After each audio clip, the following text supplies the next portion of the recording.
Sinikmuraan, sinampal, tinadyakan sa ulo at binuhat pa sa leeg ang isang bata sa Caloocan. Ang nakuhanang nanakit ay kasintahan ng nanay ng bata na nasa abroad.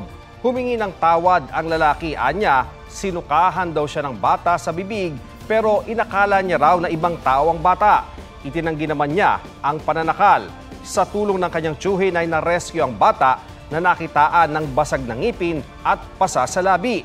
Bukas, sasampahan ng reklamong child abuse sa piskalya ang suspect. Sinusubukan pa namin kunan ng panig ang nanay ng bata. Huwag magpahuli sa mga balitang dapat niyong malaman. Mag-subscribe na sa GMA Integrated News sa YouTube.